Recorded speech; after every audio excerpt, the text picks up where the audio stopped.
Assalamualaikum warahmatullahi wabarakatuh. Waalaikumsalam warahmatullahi wabarakatuh.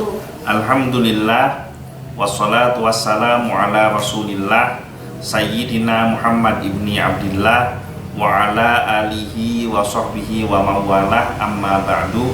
Alhamdulillah, pada malam hari ini kita kembali melanjutkan kajian rutin setiap malam Jumat, yaitu kajian tafsir Ibnu Katsir. Dan pada malam hari ini kita melanjutkan kajian rutin kita pada surat Al-Baqarah ayat yang ke-68. A'udzu billahi minasyaitonir rajim. Bismillahirrahmanirrahim. Qalu ud'u lana rabbaka yubayyin lana ma hiya. Qala innahu yaqulu innaha baqaratul la faridu wala bikrun awanum baina dzalika faf'alu ma tu'marun. Qalu, Bani Israel berkata, ud'u lana, berdoalah untuk kami, rabbaka, kepada Tuhanmu, yubayyin lana, agar ia menjelaskan kepada kami, mahia, sapi apa yang dimaksud. Qala, Nabi Musa menjawab, innahu, sesungguhnya Allah, yaqulu, berfirman, innaha baqaratun, sesungguhnya sapi betina itu, la faridun, tidak tua, wala bikrun, dan tidak muda, awanum baina dzalika, pertengahan di antara keduanya. Faf'alu, maka kerjakanlah kalian semua, ma tu'marun, apa yang telah diperintahkan kepada kalian. Jadi dari ayat 67 itu Allah Subhanahu wa taala menceritakan kebandelan kaum Bani Israel, dan mereka banyak bertanya kepada rasul-rasulnya. Jadi perintahnya gampang, hanya diminta menyembelih sapi betina. Karena diawali dari kebingungan mereka akibat terjadinya peristiwa pembunuhan yang mana belum diketahui siapa pembunuhnya, dan si pembunuh ini memfitnah orang lain yang melakukan pembunuhan. Jadi belum terang siapa pelakunya, sehingga mereka semua, baik si pembunuh yang masih menutupi dirinya dan orang-orang yang dituduh membunuh, ini semuanya menghadap ke Nabi Musa, minta kepada Nabi Musa supaya mohon kepada Allah untuk ditunjukkan siapa pembunuh yang sesungguhnya. Maka sebagaimana yang diterangkan di ayat yang sebelumnya, Allah memerintahkan kepada Bani Israel melalui Nabi Musa untuk menyembelih sapi betina. Masih ingat enggak bunyi ayatnya? Innallaha ya'murukum an tadhbahu baqarah. Tapi apa yang terjadi ketika mereka diperintahkan untuk menyembelih sapi betina? Kan semestinya ini mereka harusnya percaya. Kenapa? Karena mereka tahu bahwa Nabi Musa itu adalah utusan Allah. Dan berulang-ulang mereka ditampakkan kekuasaan Allah melalui Nabi Musa, seperti dengan tongkatnya Nabi Musa dipukulkan ke laut, terbelah menjadi jalan. Nah, kemudian ada batu dipukulkan dengan tongkatnya Nabi Musa, keluar mata air, dan lain sebagainya. Jadi banyak sekali mukjizat yang ditunjukkan oleh Nabi Musa dalam rangka menunjukkan kekuasaan Allah. Tapi ketika Nabi Musa menjelaskan bahwa Allah memerintahkan mereka untuk menyembelih sapi betina, yang terjadi mereka malah berburuk sangka kepada Allah dengan kalimat kecurigaan mereka dengan qalu atat tahiduna huzwa. Seminggu sudah lupa. Dan juga beberapa kan hafal ayatnya sebenarnya. Apakah kamu mau menjadikan kami bahan ejekan atau tertawaan? Ya. Kenapa? Karena menurut akalnya mereka, yang mana mereka merasa dirinya pintar dan menuhankan kepintarannya, merasa kepintaran mereka adalah segalanya, tidak masuk akal untuk mengetahui siapa pembunuhnya, kok malah disuruh nyembelih sapi betina. Apa hubungannya sapi betina dengan menemukan si pembunuh? Tapi Nabi Musa dengan kesabarannya mengatakan kepada mereka, a'udzubillahi an aku naminal jahilin. Aku berlindung kepada Allah dari perbuatan orang-orang yang bodoh. Nabi Musa berlindung supaya tidak termasuk di dalam golongan orang-orang yang bodoh, yang mengatakan seorang Nabiullah menggunakan 2 kali kalimat Allah untuk menegaskan bahwa ini betul-betul perintah Allah. Pertama, innallaha, nama Allah dipakai. A'udzubillahi, nama Allah kembali dipakai. Seharusnya ketika yang mengatakan Nabiullah dan nama Allah digunakan 2 kali untuk penegasan, semestinya mereka tidak usah repot langsung cari sapi betina mana saja, apa beli di pasar, atau mereka mungkin punya sapi betina, tinggal disembelih selesai urusan. Tapi mereka berusaha, karena secara akal mereka ini pekerjaan yang tidak masuk akal. Mereka merasa ini adalah hal lelucon. Mereka mencari-cari cara supaya tidak disuruh nyembelih sapi betina. Dengan cara apa? Dengan cara banyak tanya. Mereka merasa dengan banyaknya pertanyaan yang mereka lakukan, itu akan membuat Nabi Musa dan Allah kesulitan untuk nyuruh mereka menyembelih sapi betina. Ini coba bayangkan kata kuncinya. Mereka merasa dengan kepintarannya bisa membuat Allah dan Nabinya jadi sulit. Ini kira-kira bodoh atau pintar model begini ini? Bodoh, orang bodoh yang merasa pintar karena dia merasa mampu ngakali Allah dan Nabinya. Maka dengan kebandelannya di dalam kitab Tafsir Ibnu Katsir, mereka banyak bertanya kepada rasul-rasulnya. Ini kejadiannya tidak hanya pada Nabi Musa, bahkan sampai Nabi Muhammad SAW. Orang Israel ini seringkali melontarkan pertanyaan-pertanyaan yang menurut keyakinan mereka akan membuat Allah dan Rasulnya jadi sulit untuk menjawab. Dan itu terjadi sampai detik ini. Berapa banyak orang-orang yang berwatak Bani Israel memberikan berbagai macam pertanyaan dengan tujuan bukan untuk mengetahui jawaban dari pertanyaannya, tapi tujuannya hanyalah untuk mempersulit orang-orang yang menyampaikan tentang kebenaran. Makanya kenapa Islam mengajarkan kepada kita, kalau debatnya menghasilkan sebuah kebaikan, maka wajadilhum billati hiya ahsan. Debatlah mereka dengan cara dan akhlak yang baik. Tapi kalau debat tujuannya hanya untuk mencari-cari kesalahan, bukan untuk mencari kebenaran, maka tinggalkanlah perdebatan yang tidak perlu. Karena debat dengan orang-orang model begini, hidayah nggak akan masuk kepada mereka. Yang ada adalah kita membuang-buang waktu kita kepada orang model seperti ini, seperti bangsa Israel ini. Nah, karena itu tatkala mereka mempersempit diri mereka, karena pada hakikatnya kan ketika seseorang mempersulit Allah, maka sebenarnya dia mempersulit dirinya sendiri. Ketika dia bertujuan mempersempit jalannya Allah dan Nabinya, maka sesungguhnya mereka mempersempit diri mereka sendiri. Maka kitab Tafsir Ibnu Katsir mengatakan, karena itu tatkala mereka mempersempit diri mereka, maka Allah benar-benar mempersempitnya.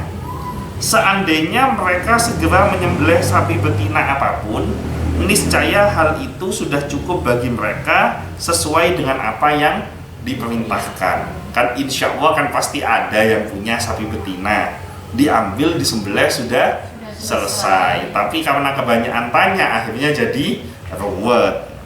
Demikian menurut Ibnu Abbas, Ubaidah dan lain-lainnya.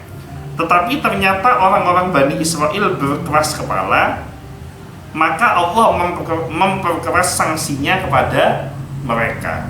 Jadi orang yang keras kepala dengan hal yang tidak benar, itu Allah akan memberikan sanksi-sanksi sesuai kekerasannya. Semakin keras, semakin besar sanksi Allah kepada dirinya. Ini keras kepala dalam hal yang tidak benar ya. Tapi kalau keras kepala dalam hal yang benar ya tidak apa-apa.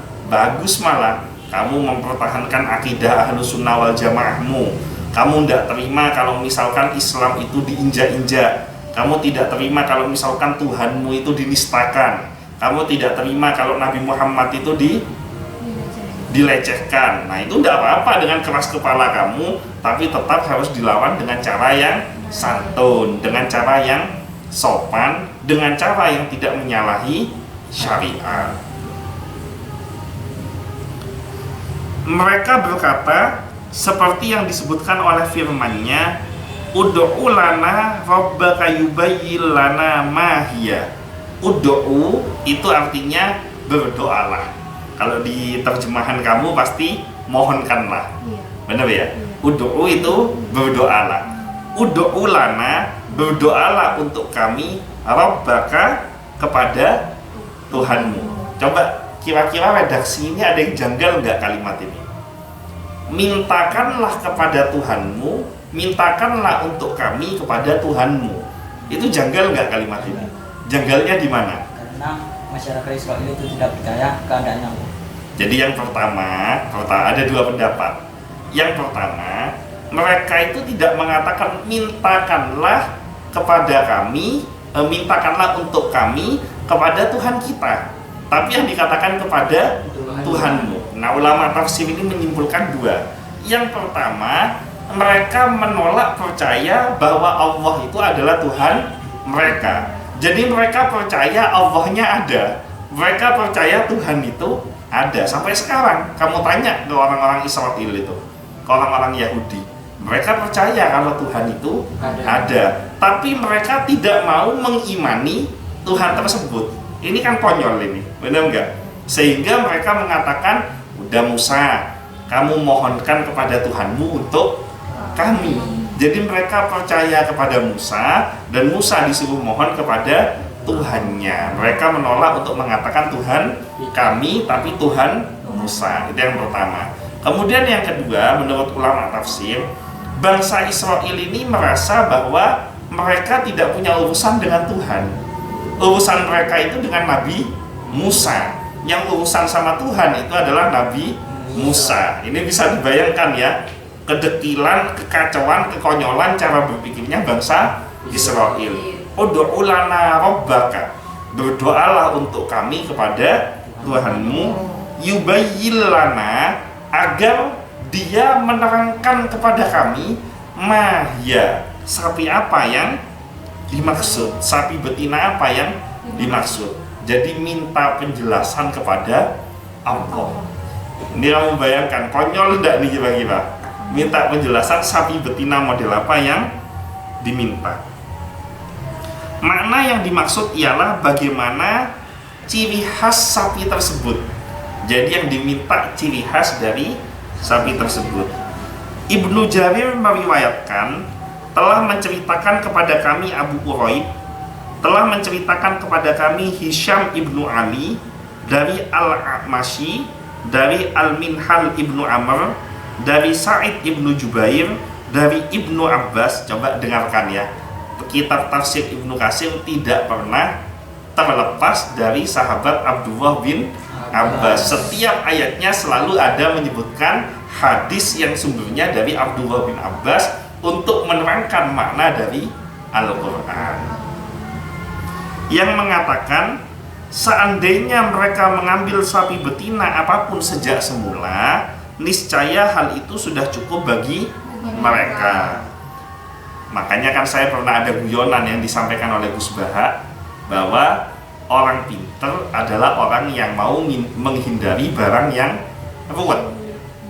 Jadi orang yang menghindari barang yang ruwet itu pinter. Nah, orang Israel ini dia ngerasa pinter, tapi dia tidak mau menghindari barang yang ruwet. Akhirnya dia jadi bodoh, kan begitu loh.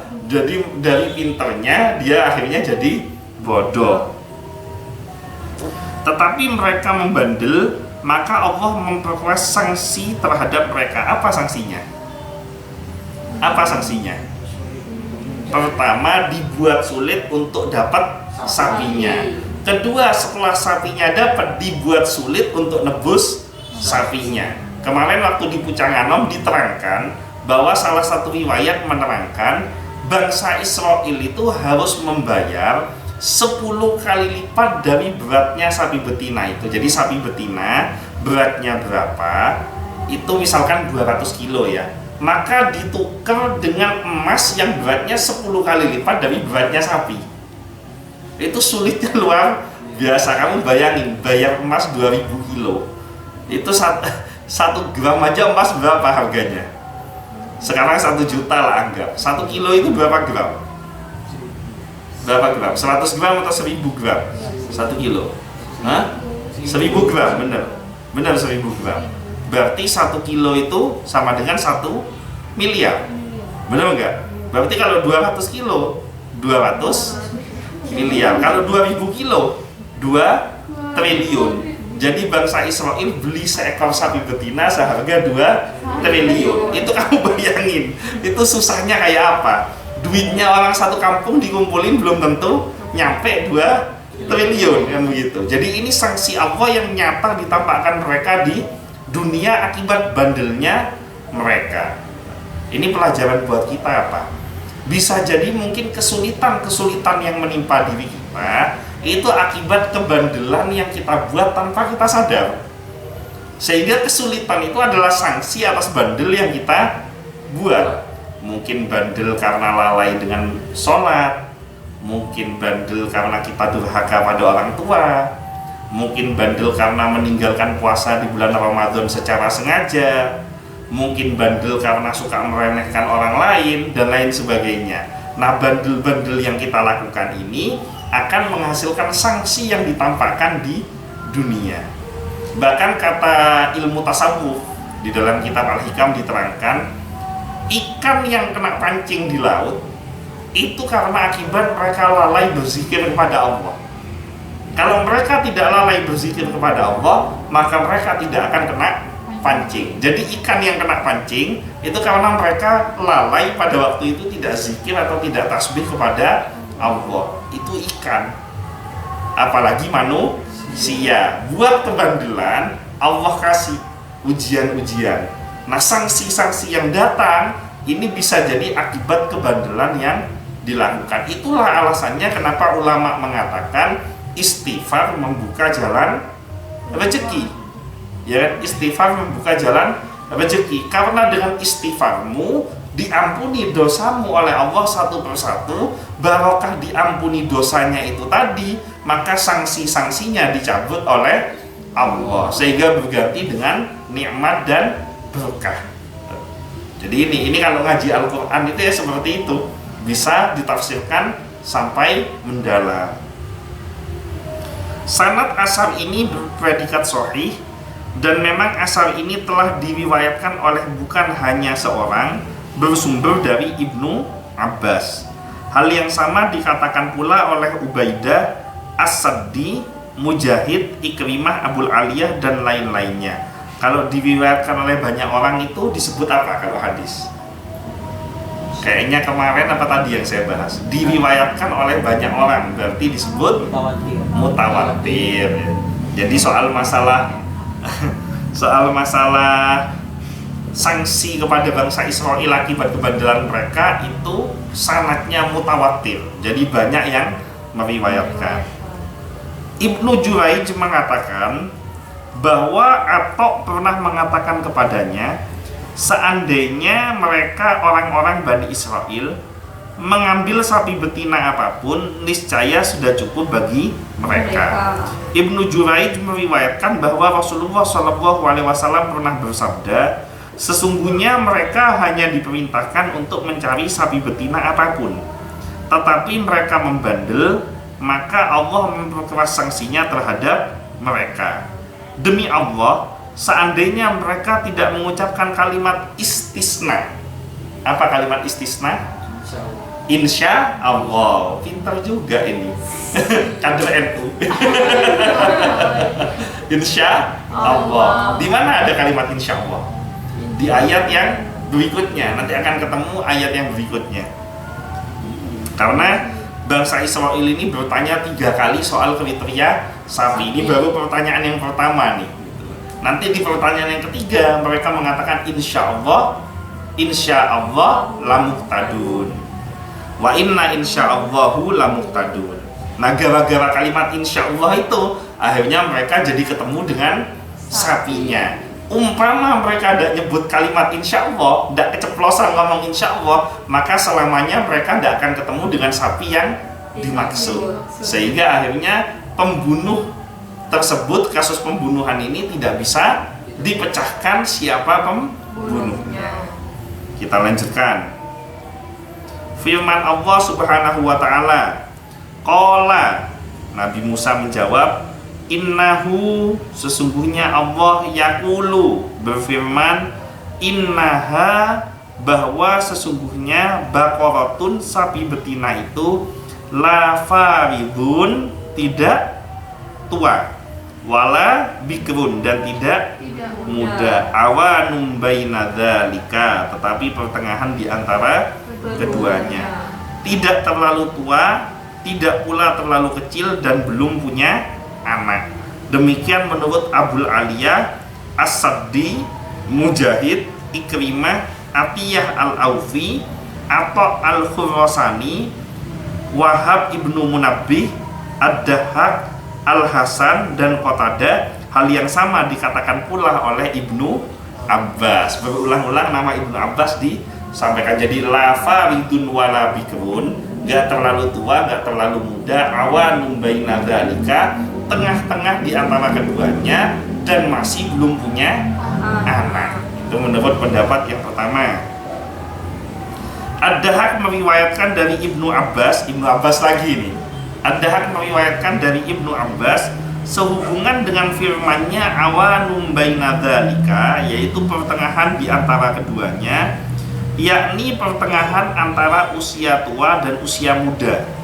Dalam seusia itu biasanya binatang ternak antara lain sapi sedang dalam usia puncak kekuatannya dan dalam kondisi yang paling baik.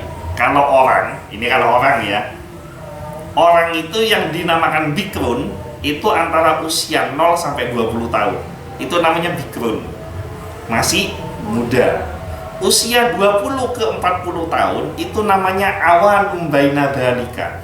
Usia 20 sampai 40 itu puncak kekuatan manusia. Sehat badannya, cerdas akal pikirannya, semangatnya tinggi, pikirannya sudah mulai matang dan bijaksana. Secara fisik dia masih kuat, orangnya energik. Itu namanya awanum baina dzalika. Itu dicapai usia 20 sampai 40. Ada yang belum nyampe usia 20. Berarti masuk bikrun. Belum awanum baina dzalika. Masih bikrun. Yang di atas 20 sudah awanum baina dzalika. Usia 40 tahun ke atas itu namanya faridun. Kalau sudah usia 40 tahun, memang secara kebijaksanaan semakin meningkat. Tetapi secara fisik, secara zahir dia sudah mulai menurun. Usia 20 sampai 40 tahun keluar sepeda motoran malam tidak apa-apa. Nah, begitu usia 40 tahun ke atas, sepeda motoran siang tidak pakai jaket bisa masuk angin. Nah, itu sudah faridun. Nah, kalau belum 40 tahun sudah begitu, berarti faridunnya kecepatan. Tua sebelum waktunya. Makan, ngunyahnya semangat karena giginya masih kuat. Usia 40 tahun ke atas sudah mulai melemah. Nah, saya belum 40, giginya sudah melemah. Berarti gigi saya faridun sebelum waktunya.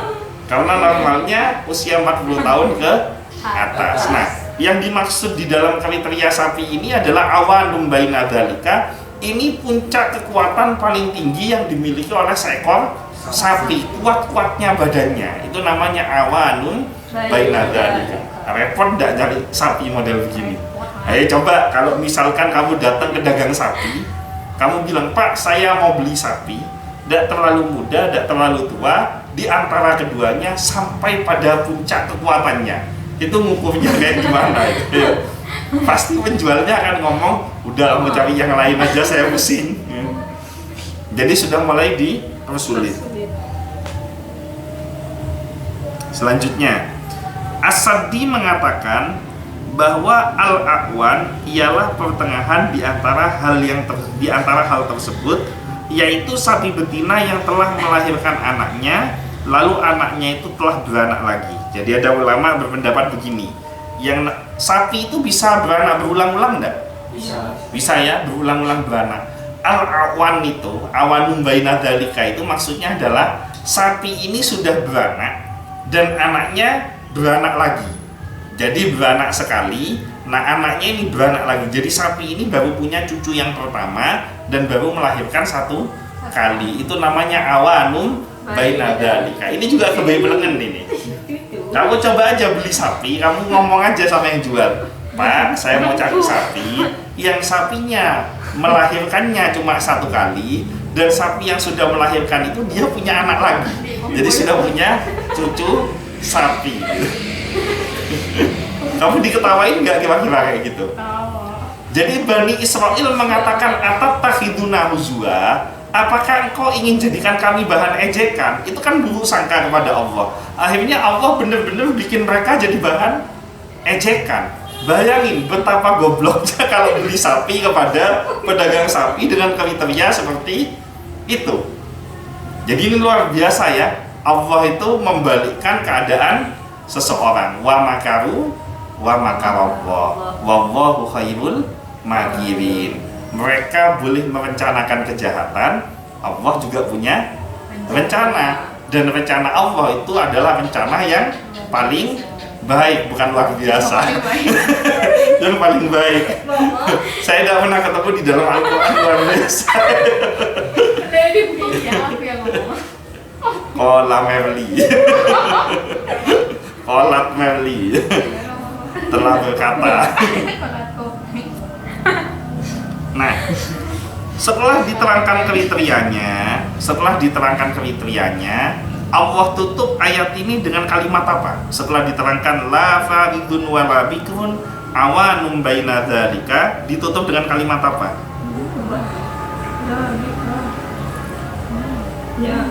Faf'alu ma tu'marun. Artinya apa? Faf'alu ma tu'marun? Maka kerjakanlah apa yang diperintahkan kepadamu. Jadi Nabi Musa itu masih kasihan loh ke Bani Israel. Karena kasihan ke Bani Israel. Bani Israel sudah buruk sangka kepada Allah dan Rasulnya dengan mengatakan atattakhiduna huzwa, terus nyoba-nyoba punya niatan untuk mempersulit Allah dan Rasulnya dengan pertanyaan qalu du'u lana rabbaka yubayyin lana ma ya. Akhirnya mulai dibuat sulit dengan Allah. Qala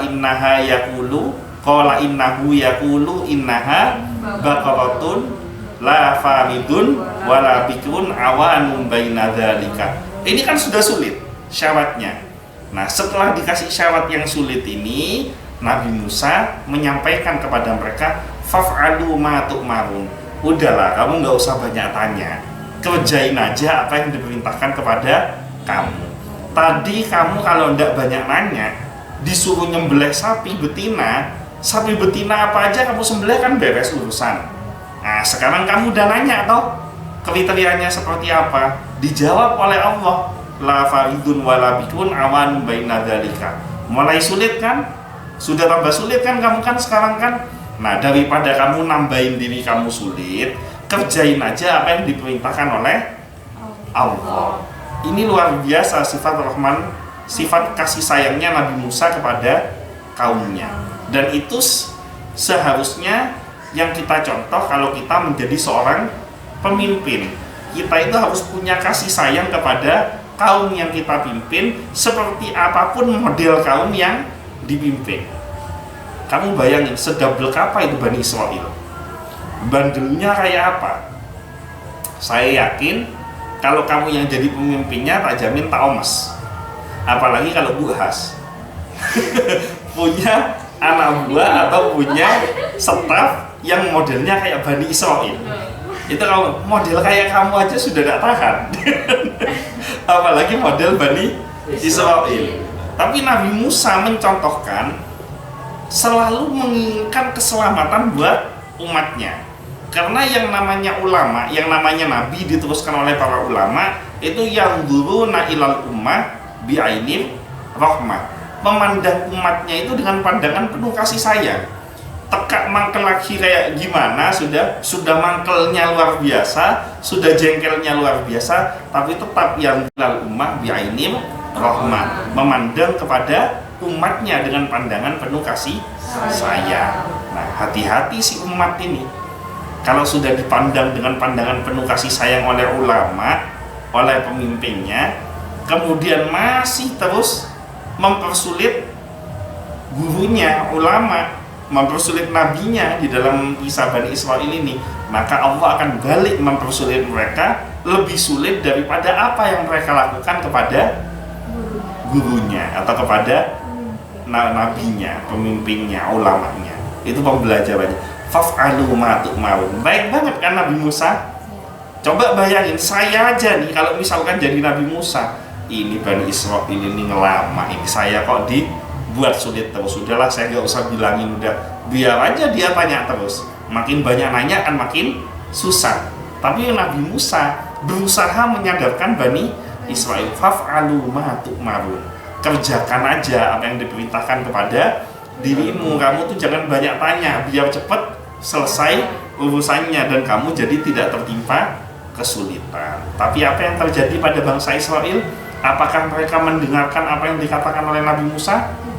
Tidak, justru malah mereka meneruskan rencana mereka untuk membuat sulit Allah dan Nabi Musa secara pikiran mereka. Insya Allah di kajian yang akan datang malam Jumat kita akan meneruskan tafsir Al-Baqarah ayat yang ke-69.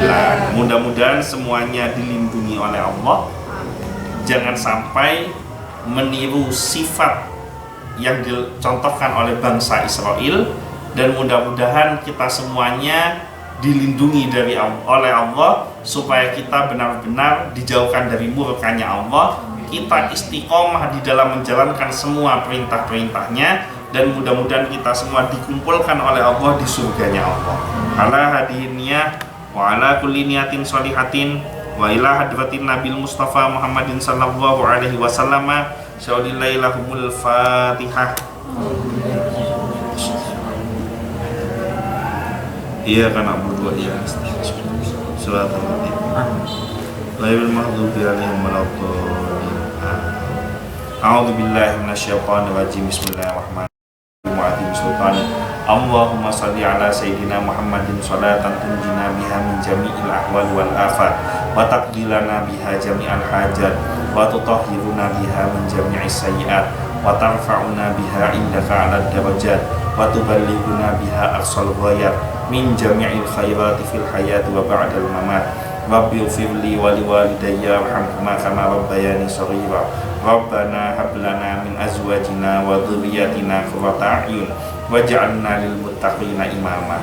Rabbi ij'alni muqimas sholati wa min dhurriyyati rabbana wa taqabbal du'a.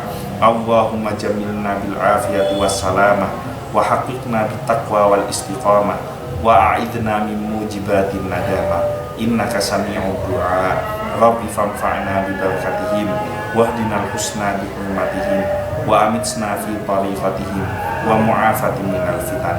Rabbana atina fid dunya hasanah wa fil akhirati hasanah wa qina adzabannar. Allahumma barik lana fi Rajab wa Sya'ban wa ballighna Ramadan. Allahumma barik lana fi Rajab wa Sya'ban wa ballighna Ramadan. Allahumma barik lana fi Rajab wa Sya'ban wa ballighna Ramadan. Khususan liwalidina wa walidikum wa ustadzina wa ustadzikum wa amwatina wa amwatikum wa amwatil muslimina ajma'in. Annallaha yaghfiru lahum wa yarhamuhum wa yuskinuhum fil jannah wa yuslihu umural muslimin wa yakfihim syarral mu'dhin wa taqabbalu minna wa minkum wa yarzuquna wa iyyakum husnal khatimati indal mauti fi khairin wa lutfin wa afiyatin wa ila hadratin Nabil Mustafa Muhammadin sallallahu alaihi wasallam. Syaulillailahumul Fatihah. Alhamdulillahi rabbil alamin. Iyyaka na'budu wa iyyaka nasta'in. Ihdinas siratal mustaqim. Shiratal ladzina an'amta 'alaihim ghairil maghdubi 'alaihim waladdallin. Amin. Sekian dari saya, kurang lebihnya mohon maaf. Wallahul muwaffiq ila aqwamit thoriq wa billahi taufiq wal hidayah. Wassalamualaikum warahmatullahi wabarakatuh. Waalaikumsalam warahmatullahi wabarakatuh.